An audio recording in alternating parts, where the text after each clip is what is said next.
भोले बाबा से पूछने लगी, बाबा हमें ये बताओ ये कहाँ जा रहे हैं?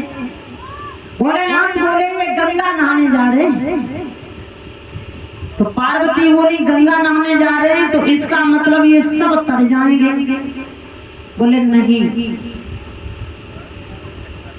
इसमें कोई ऐसा होगा जो अपने मन को धोने जा रहा होगा, बाकी तो सब तन धोने जा रहे होंगे। पार्वती बोली तुम्हें कैसे मालूम है? भोले बाबा बोले हम तुम्हें चलो दिखाते हैं कि कौन जा रहा है मन धोने और कौन जा रहा है तन धोने। पार्वती मैया को लेकर के भोले बाबा वहीं आ गए गंगा के किनारे, और उन्होंने अपनी शक्ति से गंगा के पास में एक गड्ढा उत्पन्न कर लिया कीचड़ का। जब कीचड़ का गड्ढा उत्पन्न कर लिया और भोले बाबा बोले मैं कोड़ी बन करके इस गड्ढे में गिर जाता हूँ, कीचड़ में फंस जाता हूँ। जो भी यहाँ से स्नान करे और स्नान करके जो निकले उससे कहना कि मेरे पति को निकाल दो, ये कीचड़ में फंस गया है। पार्वती बोली ठीक है। भोले बाबा उस कीचड़ में गिर जाते हैं और पार्वती उस गड्ढे के किनारे पर बैठ जाती है। अब जो भी आ रहा है गंगा नहाने वो उसी से प्रार्थना करती है कि भैया थोड़ी मेहरबानी कर दो, मेरा पति कीचड़ में गिर पड़ा है, इसे आप कीचड़ से बाहर कर दो तो मैं बहुत बड़ा एहसान मानूंगी आपका। जब भोले बाबा को निकालने के लिए तैयार होता है तो पार्वती बोली जरा रुको और मेरी बात सुनो, अगर तुमने अपने जीवन में एक भी पाप किया होगा तो तुम भी मेरे पति की तरह कीचड़ में फंस जाओगे। वही के वही को रुक जाता है। बोले अगर जानकर नहीं किया तो अनजाने में हो गया हो, हमें तो मालूम नहीं, हम फंस जाएंगे। इसी तरीका से वो भैया हजारों की भीड़ इकट्ठी हो गई, किसी की हिम्मत ने काम नहीं किया कि हम इस बुड्ढा को कीचड़ से बाहर कर दें। अंत में एक बुजुर्ग व्यक्ति आए, वो उन्होंने देखा भीड़ भाड़, बोले भैया क्या बात है? लोगों ने बताया कि ये बुढ़िया है। अब ये तो मालूम नहीं कि भोले बाबा पार्वती है, कि ये बुढ़िया है और इसका पति कीचड़ में गिर पड़ा है। ये कहती है कि मेरे पति को कोई कीचड़ से बाहर कर दो, और जब निकालने को हम होते हैं तो कहती है तुम भी फंस जाओगे अगर तुमने कोई पाप किया होगा तो बताओ हम कैसे निकाल दे? पाप तो हो ही जाता है, तो हम नहीं फंसना चाहते। वो बुजुर्ग व्यक्ति बोले ठीक है हम इस काम को करेंगे। बोले मैया जरा रुको अभी आ रहा हूं। वो बुजुर्ग जो थे गंगा में गए और जाकर स्नान किया, और स्नान करके उस गड्ढा के पास आए और भोले बाबा का हाथ पकड़ा और तुरंत कीचड़ से बाहर कर दिया। जैसे ही वो कीचड़ से बाहर निकाल के लाए तो लोगों ने कहा तुमने कोई पाप नहीं किया? जवाब दिया पाप तो सभी करते हैं, और पाप तो अक्सर इंसानों से हो ही जाता है। अब हम तुम रास्ता में जा रहे हैं, पैरों से पता नहीं कितनी चींटी चींटा दब के मर गए। झूठ बोलने से भी पापी बन जाते हैं। गलत काम भले ही मत करो, लेकिन गलत काम कोई कर रहा है तो अगर हम उसे देख रहे हैं तब भी तो पाप है। गलत संगत में भले ही हमने वो काम नहीं किया, लेकिन गलत संगत में अगर बैठे हैं तब भी तो पाप है। लेकिन मैंने ये सुना कि गंगा में नहाने के बाद पवित्र हो जाते हैं, तो गंगा स्नान करने के बाद मैं इस गड्ढे तक आया तब तक मैंने कोई पाप नहीं किया।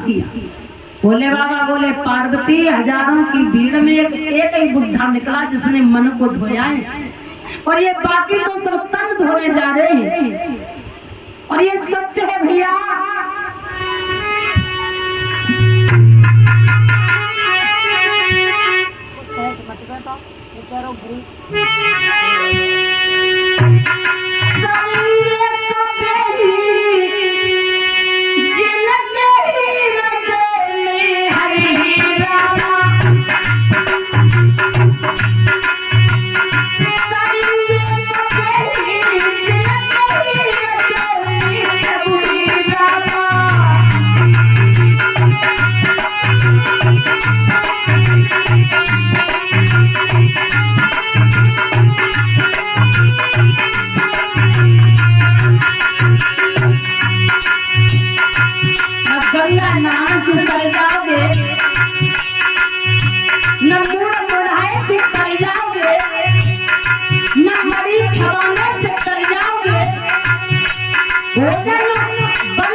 बच्चों जैसे आचरण धारण कर ले।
मछली तो हर वक्त जल में रहती है, फिर वो क्यों नहीं उतरी?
भैया बक्सों की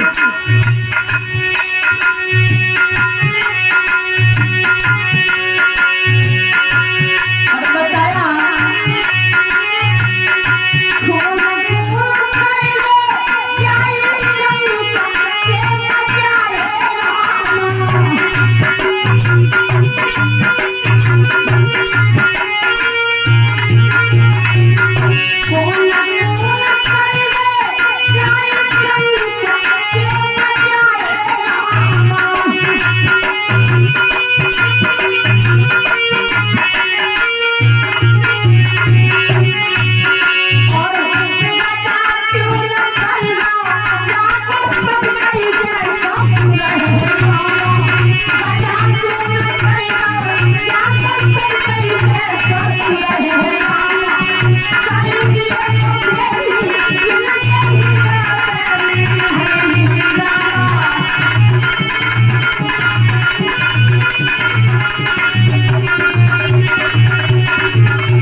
तो महाराज शरियत में सोचा कि अब कुछ दिन के लिए हम राज छोड़ दें और तीर्थ करने जाएंगे। आ गए अपने दरबार में और जो सिपाही लोग थे उनसे कहा है कि अपना अपना घोड़ा सजाओ और चलो तीर्थ करने के लिए चलते हैं। इन्हीं राजा शरियत की बिटिया आती है सुकन्या। जब उस बिटिया को मालूम पड़ा कि हमारे पिताजी तीर्थ करने के लिए जा रहे, आज वो बिटिया और पिता से बोली है कि पिताजी हम भी तुम्हारे साथ में चलेंगे। पिताजी ने कहा नहीं बिटिया, हम तुम्हें नहीं ले जाएंगे संग, तुम अपनी माँ के पास घर में रहना और पता नहीं हम कहाँ कहाँ जाएंगे, कहाँ कहाँ घूमेंगे, तुम कहाँ हमारे संग डोलोगे। लेकिन वो बिटिया जिद पकड़ के कहने लगी नहीं पिताजी हम तुम्हारे साथ में चलेंगे। बहुत मना किया, बहुत समझाया है राजा शरियत ने कि पुत्री हम तुम्हें अपने संग लेकर के नहीं जा सकते। लेकिन वो बिटिया बोली है पिताजी अगर तुम मुझे छोड़कर चले गए तो मैं तुम्हारी याद में रो रो करके मर जाऊंगी। इसलिए मैं कहती हूँ कि तुम मुझे अपने साथ लेकर के चलो। भैया पिता ने जब देखा है और इकलौती बिटिया है, बड़ी लड़ती, बोले ठीक है, आपकी जितनी भी सखियां हैं, संग की सहेलियां हैं, उन सबसे कहो तुम्हारे संग वो भी तीर्थ कराएंगी, चलो हम उनको भी घुमा लाएंगे, और चलो हम रथ तैयार करा रहे हैं, तब तक तुम तैयार हो जाओ। भैया सुकन्या खुशी से अपनी संग की सहेलियों से कहती है कि चलो बहन, हम अपने पिताजी के साथ में तीर्थ करने के लिए जा रही हैं, और तुम भी हमारे साथ में चलिए। तो जितनी भी सखियां आती वो सब सज धजी और रथ में सवार हो जाती हैं। राजा सरियात के जो घोड़ा है, वो राजा सरियात तो घोड़ा पे सवार हुए हैं और उनके सिपाही अपने अपने घोड़ों पर सवार हैं, और सुकन्या जो है वो अपनी सखियों को संग लेके रथ पर सवार होकर के जा रही है। मेरे प्यारे भक्तों, सुखदेव महाराज समझा रहे हैं राजा परीक्षित तो चले जा रहे हैं, चलते चलते पहुंचे हैं जो च्यवन ऋषि का आश्रम था। नाना भांति के फूल खिले हुए हैं, कोयली पपिया गीत गा रहे हैं, और वहां पर बड़ी रमणीक भूमि पाई है। राजा सरियात ने रमणीक भूमि देख करके बोले हैं सिपाही लोगों से कि आज हम यही विश्राम करेंगे, आज हम यही रुकेंगे। श्रोता बंधुओं, उन्होंने तुरंत घोड़ा से नीचे उतर करके अपने अपने आसन अलग अलग लगा लिए हैं। राजा सरियात ने अपनी बिटिया को अपने पास में लिटा लिया है कि चंचल है हमारी पुत्री, और ये जगह हमारे लिए अनजान है, हमने ये जगह स्थान देखा तो है नहीं, और बिटिया हमारी चंचल है, तो उन्होंने अपनी पुत्री अपने पास में लिटाई है। अब भैया बच्चों को साथ में तुम कहीं लेकर के जाओ तो बच्चों को नींद नहीं आती, वो चैन से नहीं रहेंगे। सरियात तो थके हुए थे, सिपाही लोग थके हुए थे, तो वो तो सो गए, लेकिन सुकन्या को नींद नहीं आई। उसने देखा कि पिताजी को नींद आ गई, सिपाही भैया लोग जो भी हैं हमारे, वो भी सब सो गए हैं। तुरंत उठी और कहने लगी अपनी सखियों से कि बहन पिताजी सो गए, तब तक हम इस बगिया में घूम कर आती, देखें कि इसमें कौन सी ऐसी चीज है जिससे ये स्थान इतना सुंदर लग रहा है। सखियों को संग मिला कि सुकन्या घूमने के लिए निकल पड़ी।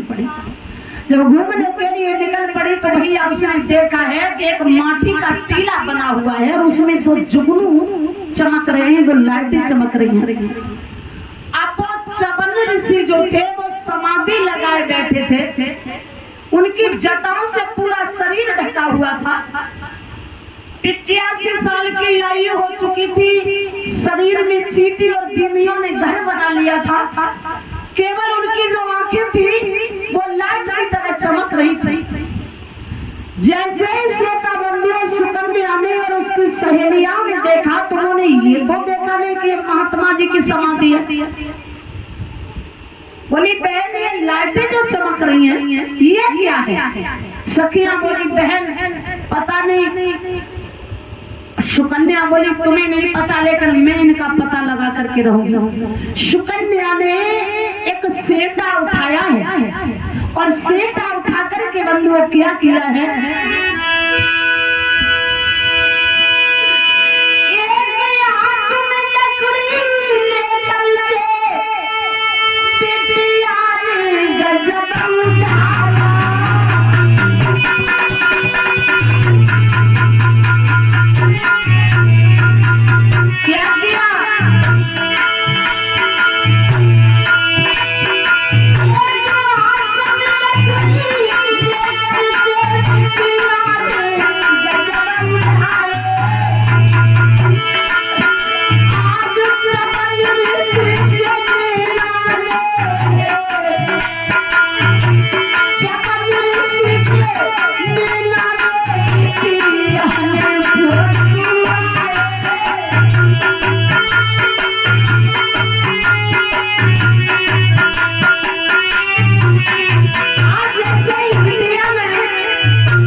के नेत्र फोड़ दिए।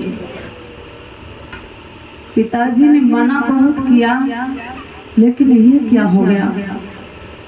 आज सुकन्या आई है और अपने पिताजी के पास लेट गई। उसने कहा कुछ नहीं। अब कोई साधारण प्राणी थोड़ी थे, वो बहुत बड़े तपस्वी महात्मा थे। जैसे ही बंधु उनके नेत्र फूटे तो वहां हुआ ऐसा कि जितने भी सिपाही लोग गए हुए थे उनके पेट फूलने लगे, श्वास रुकने लगी, उनका दम घुटने लगा। राजा शरियात भी भयभीत हो गए। बोले ये तो ऐसी हमें भूमि बताई गई है कि यहाँ तो अगर रोगी भी आता है तो निरोगी होकर जाता है, लेकिन पहली बार हमने देखा है कि यहाँ हम सब ठीक आए थे और बीमार हो गए। पता नहीं ये होता क्या जा रहा है। सेनाओं का सरदारों का बेतोड़े ही बल टूट गया, चढ़ गए पेट हद से ज्यादा, मलमूत्र त्यागना छूट गया। सभी घबरा गए। महाराज शरियात भी घबरा गए। उन्होंने जब चल करके देखा तो श्रोता बंधु एक माटी के टीला में से खून की धार बह रही है। जब खून की धार को देखा है तो शरियात समझ गए कि जरूर यहाँ किसी ने कौतिक किया है। ये हाथ में तलवार क्रोध से उठा ली और कहा, कमीनों, किसने नेत्र फोड़ने का दुस्साहस किया? जल्दी बता दो, वरना मैं एक एक करके सभी का कत्ल कर डालूंगा। सभी सिपाही लोग खड़े हुए हैं, हाथ जोड़ करके गर्दन झुकाए। अब कोई कैसे कह दे कि हमने ये कौतिक किया है, किसी ने किया ही नहीं था। श्रोता बंधु और राजा बोले ही कि बताओ जल्दी, वरना मैं सभी को मार डालूंगा। किसने इन भोले भाले महात्मा के नेत्र फोड़ने का दुस्साहस किया है? आज सुकन्या बेटिया ने पिता की आंखों में खून के कतरे देखे तो थर थर कांपने लगी। बोली मेरे कसूर से सिपाही भाइयों की मौत हो जाएगी, गलती तो मेरी और सजा सिपाही भाइयों को मिलेगी। तो नहीं, मैं जरूर अपनी गलती बताऊंगी। आज वो बिटिया पिताजी के सामने खड़ी हो गई, कहने लगी पिताजी इन भैया लोगों का कोई कसूर नहीं है।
पिताजी हमें नहीं मालूम था कि यह महात्मा जी तपस्या कर रहे थे।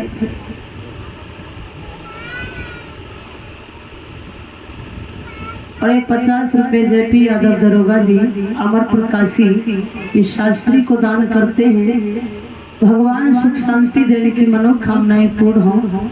बोलिए वृंदावन बिहारी लाल की। तो सुखदेव महाराज समझाते हैं, हे राजा परीक्षक, आज बिटिया ने कहा कि पिताजी हमें नहीं मालूम था कि महात्मा जी तपस्या कर रहे हैं, गलती से इनके नेत्र फूट गए हैं। अब जो भी तुम हमें सजा देना चाहते हो तो हमें मंजूर है। महाराज शरियात ने जब बिटिया के शब्दों को सुना तो पैरों तले पृथ्वी खिसक गई। बोले अरे अभागे, आप तो हमारे पास में सो रही थी, फिर तूने कैसे कोठी कर डाला? लड़के, मेरे पता नहीं तेरे लिए कैसे कैसे अरमान सजाए थे, और मैंने पहले ही मना किया था कि तू मेरे साथ मत चल, लेकिन नहीं माने। अब सजा तो तुझे अवश्य मिलेगी। महाराज शरियात आज सुकन्या से बोले हैं, सुना आज क्या बोले भैया? त्याग गलता त्याग समझिए और क्षमा करे बलिहारी। तेरे लिए यही सजा है।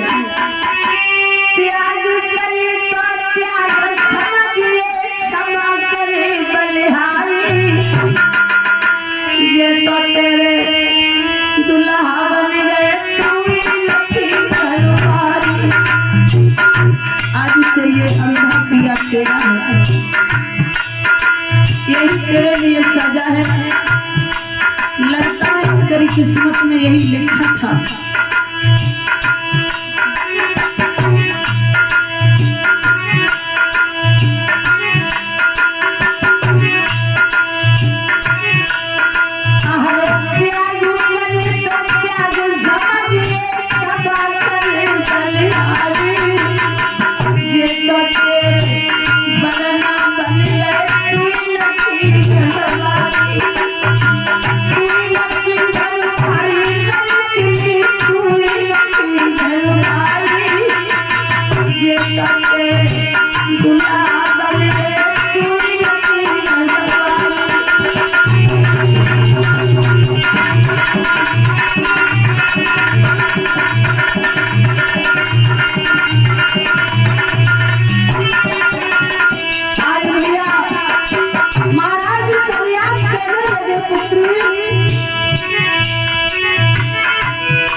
की सजा को सुनकर के सुकन्या फूट फूट करके रोने लगी।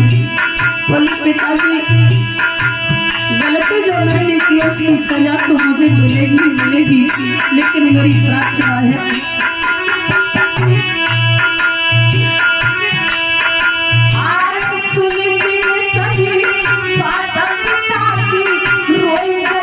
सुख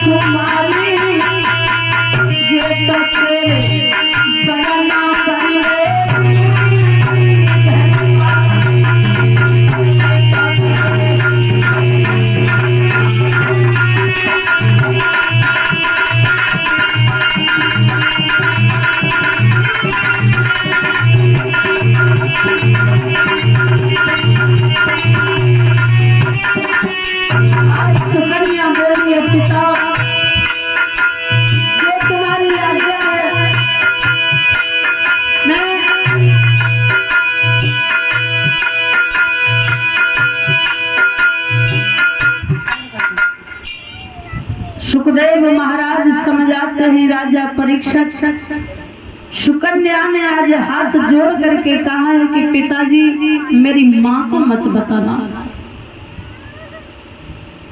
क्योंकि मैया अगर सुनेगी तो रो रो करके मर जाएगी। आज बंदो महाराज सरियात उसी वक्त सुकन्या को चवन ऋषि की कुटिया पर छोड़ करके और चले आए। जब चले आए तो सुकन्या हाथ जोड़ करके खड़ी हो गई और रात और दिन न उसने भोजन खाया है, न उसने जल पिया है, न उसने आराम किया है, हाथ जोड़े खड़ी हुई है कि मैं पिताजी के वचन का पालन करूंगी, चाहे भले ही मेरे प्राण चले जाएं। बंधु बिटिया तो वही होती है, अगर पिता एक पेड़ से बांध दे कि तुझे सारा जीवन इसी से काटना है तो उसी से काट ले जाए। आज महाराज सरियात लोग चले आए हैं अपने महल और सुकन्या चवन ऋषि की सेवा में खड़ी है। श्रोता बंधु 10 वर्ष हो जाते हैं, उनकी समाधि लगी रही है और चवन ऋषि की कुटिया पर सुकन्या खड़ी रही है।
बाद में जब चवन ऋषि की समाधि खुली है तो काना में कुछ आवाज आई। सोचने लगे लगता है हमारी कुटिया पर कोई है। जवाब दिया कौन है, हमें आवाज सुनाओ। हमारी आंखों से तो कुछ दिखाई नहीं देता। सुकन्या समझ गई लगता है कि इनकी समाधि खुल गई। आज उसी वक्त पैरों में गिरकर कहने लगी मैं वो अभागिन हूँ कि मैंने पति को पाने से पहले पति को अंधा बना दिया, और बोली है हाथ जोड़ करके मुझे माफ कर दो। सजना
गलती से तुम्हारे नेत्र हमसे फूट गए हैं। जवाब दिया है चवन ऋषि ने, 10 बरस हो गई है मेरी अखियां फूटे हुए। 10 साल पहले न जाने किसी ने मेरे नेत्र फोड़ दिए थे और तब से मेरी आज ताली खुली है। बोली मैंने ही तुम्हारी अखियां फोड़ी थी और तभी से मैं खड़ी हूँ तुम्हारे इंतजार में। जवाब दिया है कि मैं तो बड़ा आभारी हूँ जो आप 10 बरस से और मेरी सेवा में खड़ी हो। मैं तुम्हें वरदान देना चाहता हूँ, हमसे वरदान मांग लो। तो सुकन्या हाथ जोड़ करके बोली है, अगर वरदान हमें देना चाहते हो तो सुनो।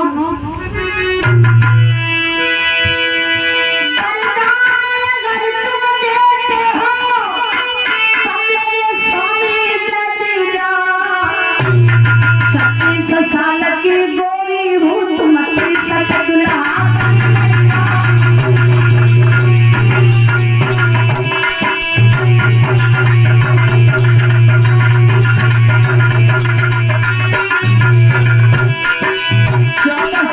बिटिया यानी 16 साल की लड़की सुकन्या आई होती अपने पिता के साथ। 10 साल में चवन ऋषि के आश्रम में खड़े हो गया था, उसकी अवस्था 36 साल की हो गई थी। मेरी आयु 26 वर्ष की हो गई है। मैं चाहती हूँ कि तुम 30 से बन जाओ नौजवान।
जवाब दिया है हमारी इतनी उम्र हो चुकी है और आप ये बताओ किसकी बिटिया हो। सुकन्या ने बता दिया हमारा जो सरियात की कन्या है।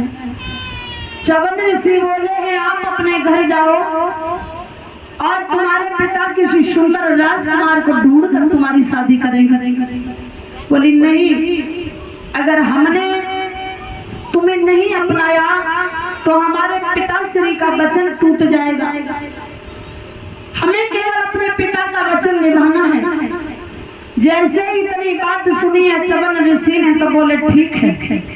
तुरंत अश्विनी कुमार बुलाए और अश्विनी कुमारों से कहा कि हमारी अवस्था 30 साल की कर दे। उन्होंने अमृत के कुंड में चवन ऋषि को नहलाया तो भैया वो 30 वर्ष के नौजवान हो जाते हैं। जब 30 वर्ष के हो गए हैं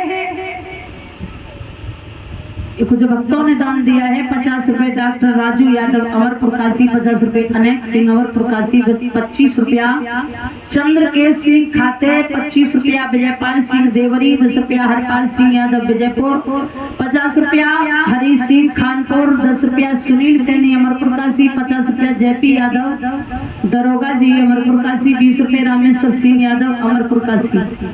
ये भक्त कथा में दान देते हैं, भगवान सुख शांति देने की मनोकामनाएं पूर्ण हो।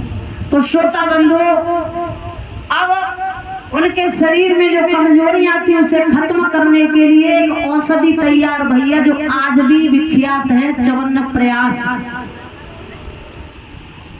बूढ़े खाए ले तो जवान हो जाए, मालूम नहीं पड़ता इंसान पर कब बुढ़ापा आ गया, लेकिन वो यही सोचता रहता है कि मैं कभी बूढ़ा न हो। कोई नहीं चाहता कि मैं बूढ़ा हो जाऊं, लेकिन भैया एक बुढ़ापा एक ऐसा कड़वा फल है कि ये हर किसी को खाना ही पड़ता है।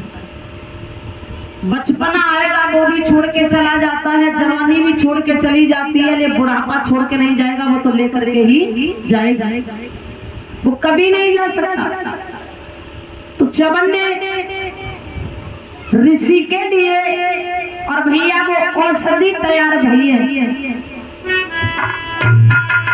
आया बुढ़ापा जानी रे, धोखा दे गई जवान।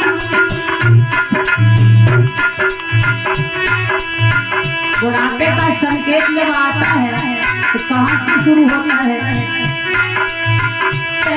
बुढ़ापा तेरे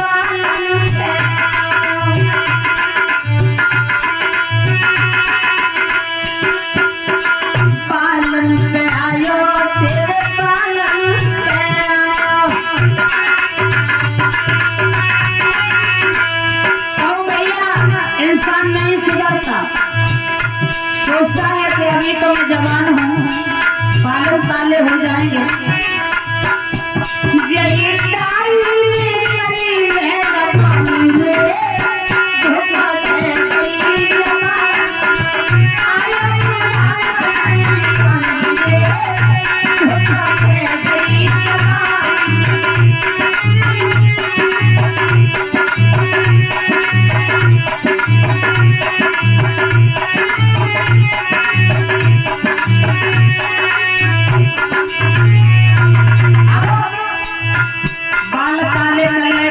दूसरा पैगाम आ गया, तू जब बुढ़ापा तेरी अखियों में आएगा, तेरी अखियों में आएगा।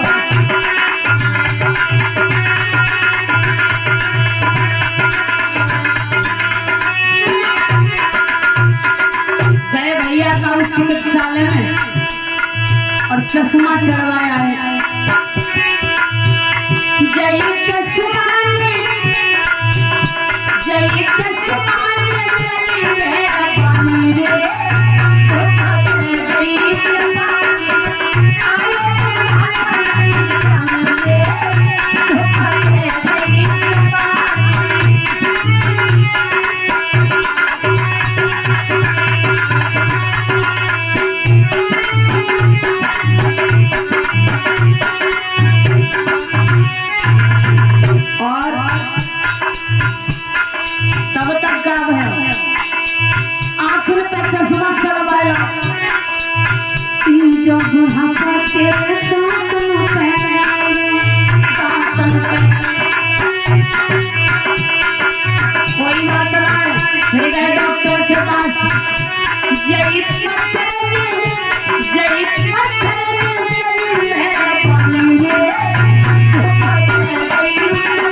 अब अगर पता लगा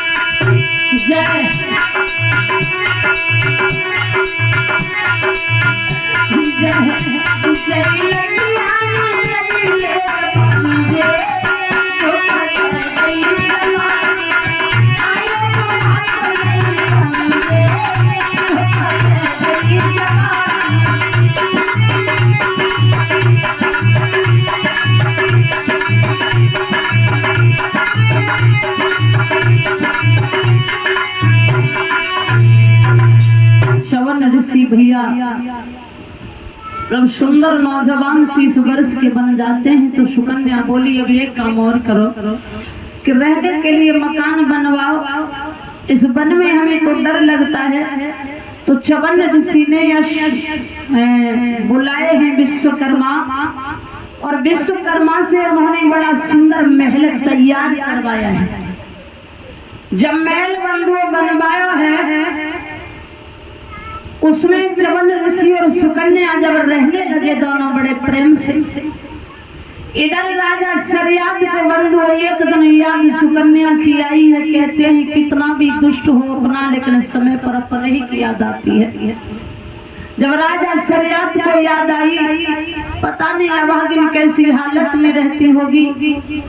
जिस दिन से मैं छोड़ के आया हूँ उस दिन से आज तक मैंने उसकी खबर तक नहीं ली। देख करके तो आऊं क्या हाल है उसका। तो घोड़े पे सवार होकर के राजा सरियात आज वो चले हैं सुकन्या को देखने के लिए। जब भैया वन में पहुंचे तो उन्होंने देखा है कि बड़ा सुंदर महल बना हुआ है और एक नौजवान के साथ में सुकन्या रह रही है। राजा सरियात आग बबूला हो गए, लगता है कि इसने हमारे कुल में दाग लगा दी। उन बूढ़े अंधे महात्मा को समझ करके छोड़ दिया इसने और किसी नौजवान के साथ में विवाह को कर लिया है। महाराज सरियात हाथ में तलवार खींच लेते हैं। इधर सुकन्या ने अपने पिता को देखा तो कहने लगी आई है पिताजी। जवाब दिया मत बोल मुझे अपनी गंदी जबान से पिता। मैं नहीं जानता था कि तू इतनी गिर जाएगी अपने ईमान से। तूने तो हमारे कुल में दाग लगा दिया। लड़की तुझे नहीं मालूम है कि अगर किसी की बेटी गलत कदम रख लेती है तो 7 पुश्तों तक दाग लगता है। हम तो अब समाज में जीने लायक भी नहीं रहे। सुकन्या बोली नहीं पिताजी, तुम्हारी पुत्री ने ऐसा कोई गलत काम किया ही नहीं जो तुम्हें समाज में सर झुका करके जीना पड़े, जो तुम्हें इस दुनिया में और जीते जी मर जाओ। मैंने तो केवल तुम्हारे वचन का पालन किया है। जहाँ तुम छोड़ करके गए थे ये वही है। ये तो मेरी शक्ति और मेरी तपस्या मेरा कर्म है जो आज मैंने अपनी शक्ति अपने कर्म से उनको ऐसा बना लिया है। भैया चवन ऋषि ने कहा ये धन्य है तुम्हारी बेटी और ये उसी की मेहरबानी है जो आज मैं नौजवान 30 वर्ष का बन चुका हूँ। महाराज सरियात भी बड़े प्रसन्न हुए और कहने लगे कन्या इसलिए तो कहा है कि जन्म देते ही माँ बाप किस्मत का और कर्म का साथी कोई नहीं होता।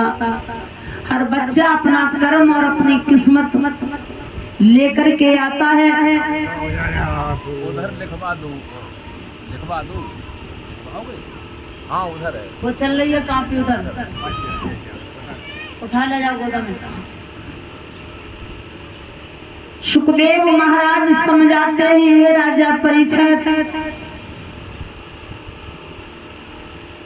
चवन ऋषि बोले कि हमने अश्विनी कुमारों को ये वचन दिया था कि हम राजा सरियात के माध्यम से यज्ञ कराएंगे और तुम्हें भाग यज्ञ में दिलवाएंगे। राजा सरियात बड़े प्रसन्न हुए हैं और लौट करके अपने दरबार आए।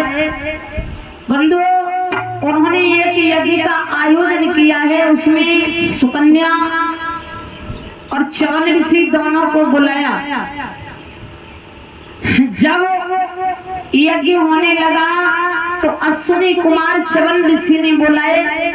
ये देख करके देवराज इंद्र बोला है कि ये कब से यज्ञ में भाग लेने वाले हो गए। हम इनको यज्ञ में भाग नहीं लेने देंगे। तो च्यवन ऋषि ने देखा कि इंद्र वज्र उठाकर के अश्विनी कुमारों पर प्रहार करना चाहता है, तो उन्होंने वही वज्र वाला हाथ ऊपर रोक दिया और तब तक नीचे नहीं किया जब तक उन्होंने अश्विनी कुमारों को यज्ञ में भाग नहीं दे दिया। श्रोताओं, तब से ही अश्विनी कुमारों को यज्ञ में भाग मिलने लगा है और तभी से ये नियम चला कि जो पिता अपनी बेटी की शादी कर देता है और शादी करने के बाद वो अपने यहाँ पर यज्ञ करता है। बोलते हैं छोटी सी कथा जिसमें बेटी को भी बुलाया जाता है और दामाद को भी बुलाते हैं। ये प्रक्रिया महाराज शरियात ने शुरू की थी, जो अपनी बेटी सुकन्या और दामाद च्यवन ऋषि दोनों को बुलाया था। तो बंधुओं, इस तरह से सुकन्या की शादी और च्यवन ऋषि के साथ में हुई है। बोलिए वृंदावन बिहारी लाल की, सतगुरुदेव भगवान की।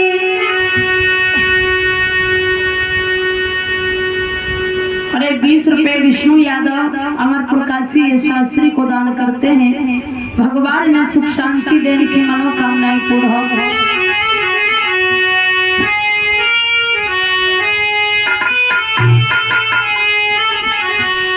लगाए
सुखदेव जी इस तरह से परीक्षित को समझा रहे हैं और इधर बताया है बंधु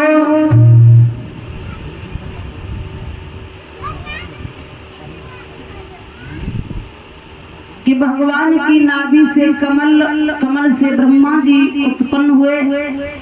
ब्रह्मा जी से अत्रि मुनि का जन्म हुआ। अत्रि से चंद्रमा पैदा हुआ। भैया ये चंद्रमा जो था, चंद्रमा ने बृहस्पति गुरु की पत्नी तारा का हरण कर लिया था। और जब ये तारा जो थी वो गर्भवती थी, जब तारा ब्रह्मा ने वापस बृहस्पति जी को दिलवाई, उस समय तारा गर्भवती थी तो बृहस्पति जी ने कहा कि हम इस औलाद को अपना संतान नहीं समझेंगे। तो तारा ने उस बच्चे को जब छीड़ किया, जब उस बच्चे का जन्म हुआ तो भैया उस बच्चे का नाम बुध पड़ा है। और बुध की पत्नी जो इला थी उससे पुरुरवा का जन्म होता है। इन्हीं पुरुरवा के आगे वंश में चल करके राजा ययाति हुए हैं, जिनका बंधु विवाह देवयानी और शर्मिष्ठा से हुआ। देवयानी जो थी वो गुरु शुक्राचार्य की बिटिया है और शर्मिष्ठा एक वृषपर्वा जो थे उनकी कन्या थी। ये शुक्राचार्य जी वृषपर्वा के गुरु थे। देवयानी और शर्मिष्ठा दोनों ही एक साथ रहा करती थी। एक दिन हुआ ऐसा बंधु कि राजा यदुवंशी थे और देवयानी जो है वो शुक्राचार्य की कन्या है। वृषपर्वा जो है वो भी यदुवंशी है। देवयानी और शर्मिष्ठा दोनों संग संग रहते हैं एक ही साथ हर पल। एक दिन का जिक्र ऐसा था कि देवयानी और शर्मिष्ठा दोनों सरोवर में शाम के वक्त स्नान करने के लिए गई हैं। जब स्नान करने के लिए गई तो उन्होंने अपने वस्त्र उतार करके किनारे पर रख दिए हैं और नग्न अवस्था में सरोवर में नहा रही हैं। शाम के वक्त भोले बाबा पार्वती अपने गणों सहित घूमने के लिए उसी सरोवर के किनारे आए हैं।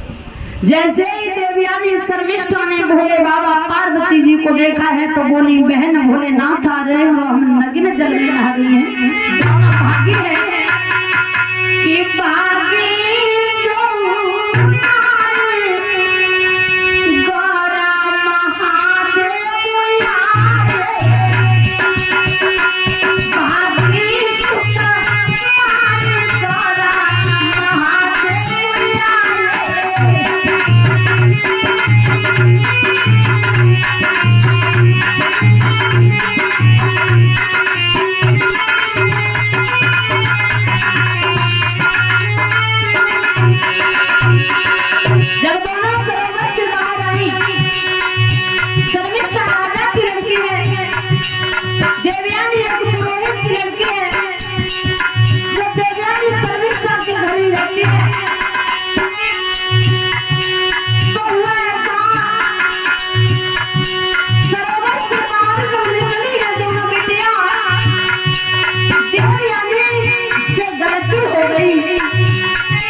ये मत जो तूने वापस कर लिए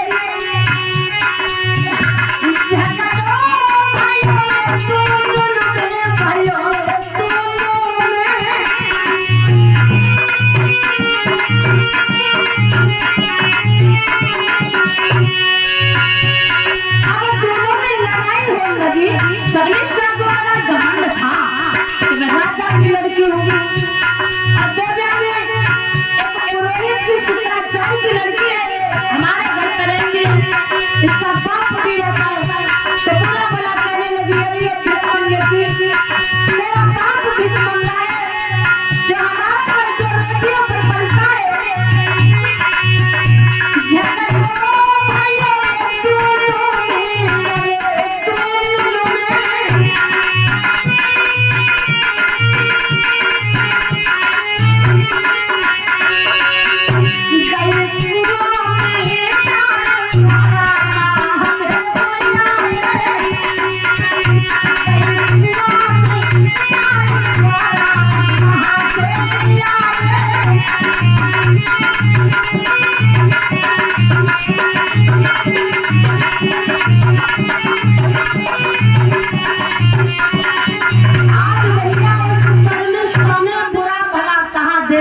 से फिर भी उसका गुस्सा शांत नहीं हुआ तो देवयानी को कुआं में गिरा करके चली गई।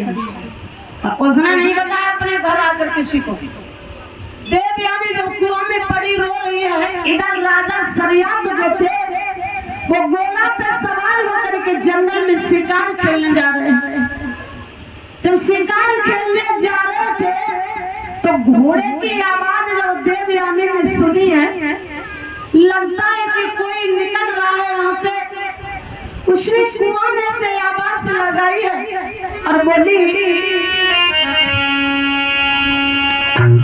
ओ बटोई इधर आओ आओ, मेरी आकर के जानो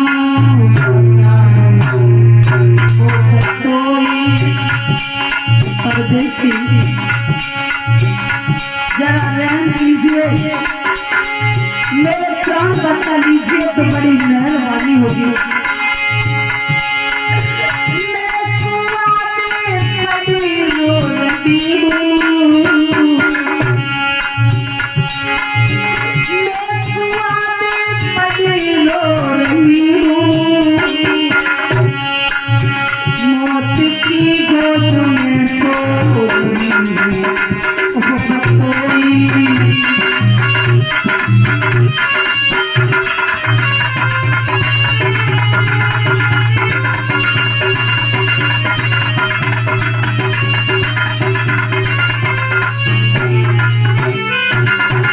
राजा सरियात ने सुना आवाज कुआं में से आ रही है। आज वो देवयानी कह रही है, मेरी जान बचा लो परदेसी,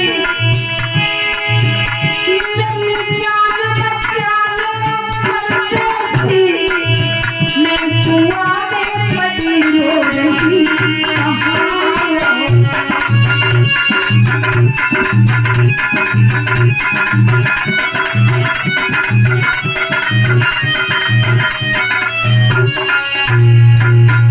आज भैया यात ने जब कुआं में झांक कर देखा है तो वो देवयानी पड़ी है। आगे हाथ किया राजा यात ने और देवयानी को निकाल लिया। जब देवयानी को निकाल लिया और कहा कि आपको कुआं में गिराया किसने, देवयानी ने बता दिया शर्मिष्ठा के बारे में। बोले ऐसी गंदी लड़कियों के साथ में तुम रहती क्यों हो, जाओ अपने घर। देवयानी ने कहा महाराज आपने हमारी कलाई को पकड़ा है और अब मैं ये चाहती हूँ कि इस कलाई को दूसरा कोई शख्स न पकड़े। याद कहने लगे क्या मतलब? जवाब दिया है कि कुंवारी लड़की की कलाई कौन पकड़ सकता है ये तो तुम्हें मालूम ही है। और बोली है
कहने लगे ये कौन सी मुसीबत पलने पड़ गई।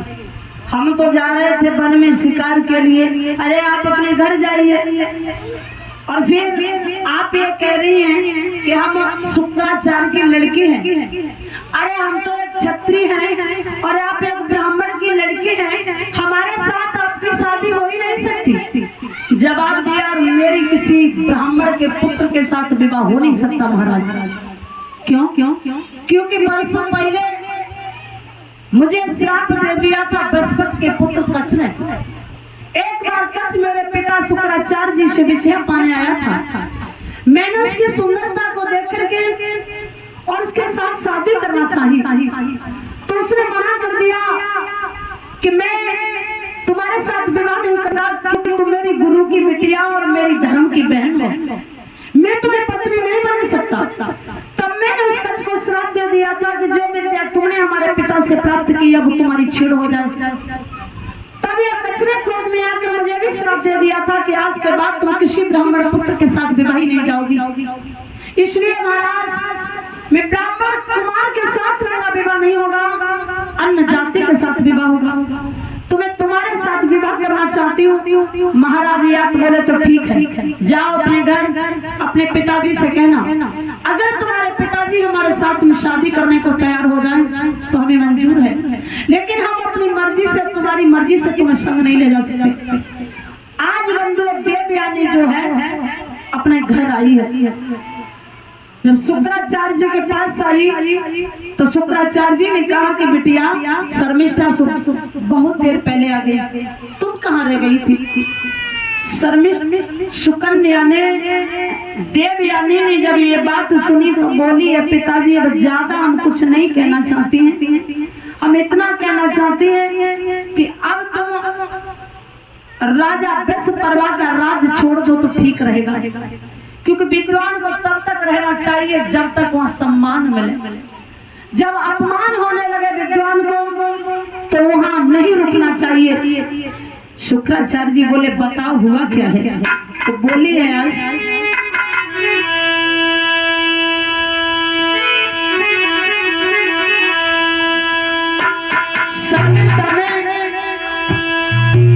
बहुत बुरा भला कहा, तेरा पिता भिखमंगा है, दो रोटी पर तू और तेरा बाप पलता है।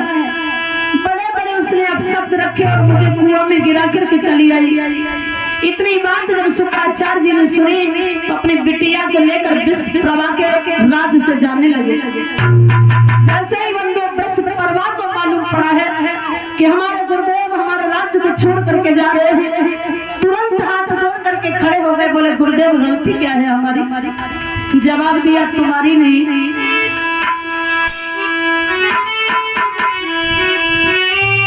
शुक्र बोले तेरी बिटिया ने और भिखमंगा मुझे बताया। शुक्र बोले तेरी बिटिया ने भिखमंगा मुझे बताया और मेरी बेटी को दाहिल ने अंदर कुएं में गिराया, अंदर कुएं में गिराया। मेरी बेटी को तेरी बिटिया ने अंदर कुएं में गिराया।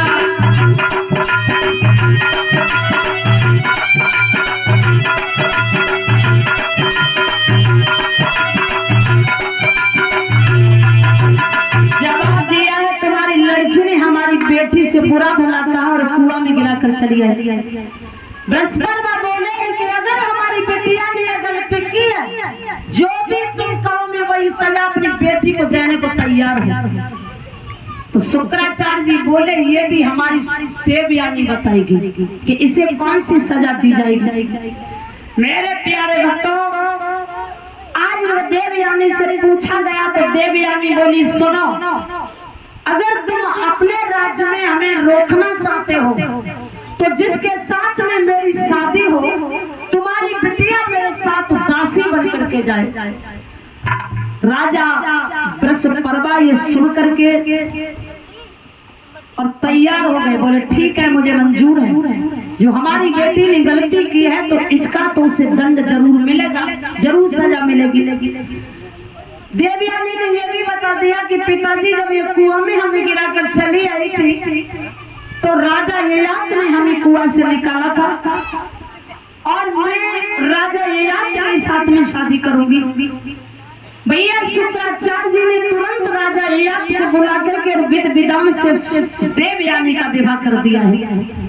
जब देवयानी का विवाह किया तो ये जो शर्मिष्ठा थी ये आज दासी बन करके और देवयानी के संग में जाने लगी। जब देवयानी के संग जाने लगी तो शुक्राचार्य जी बोले ये राजा ययाति से, शुक्र ने पिता के समय कहा राजन इसका विश्वासन हो, मेरी बिटिया इस प्रेम रखिया दासी से होगा मिला।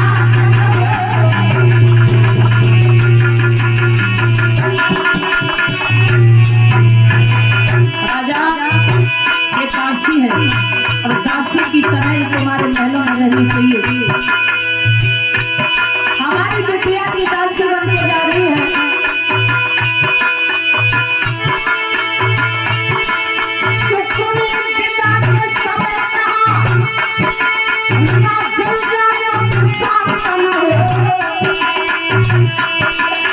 मेरी बिटिया इस प्रेम रखियो दासी से होगा मिला।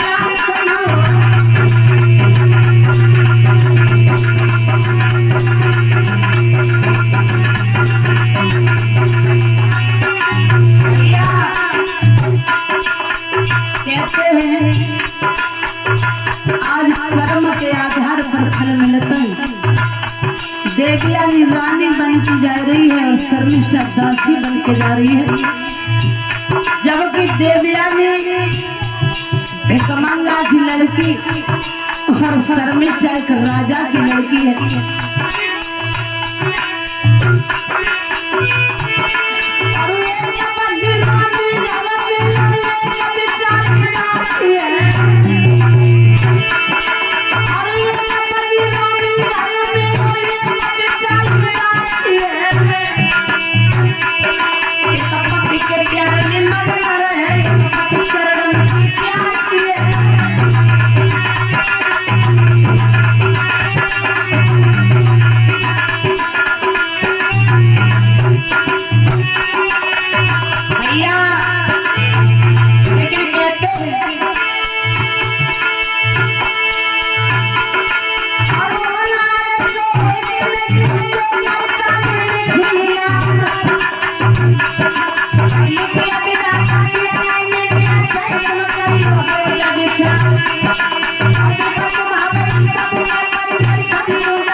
भयो ऐसो भैया के देवयानी और शर्मिष्ठा जब राजा ययाति के घर में आई तो शर्मिष्ठा तो दासी थी और देवयानी रानी थी।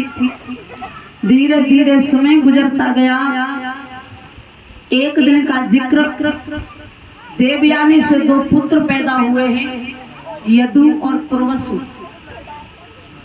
महाराज याद जो थे घोड़ा पर सवार होकर के वन में शिकार के लिए जा रहे थे। शर्मिष्ठा महाराज याद के सामने खड़ी हो जाती है और कहने लगी, महाराज एक सवाल का जवाब हमें दो। ये याद ने कहा कि पूछिए, तो जवाब दिया कि जब शादी होती है लड़का की और दहेज में जो चीज मिलती है उस पर अधिकार महाराज किसका होता है? महाराज याद ने कहा कि अधिकार तो उसी लड़के का होता है।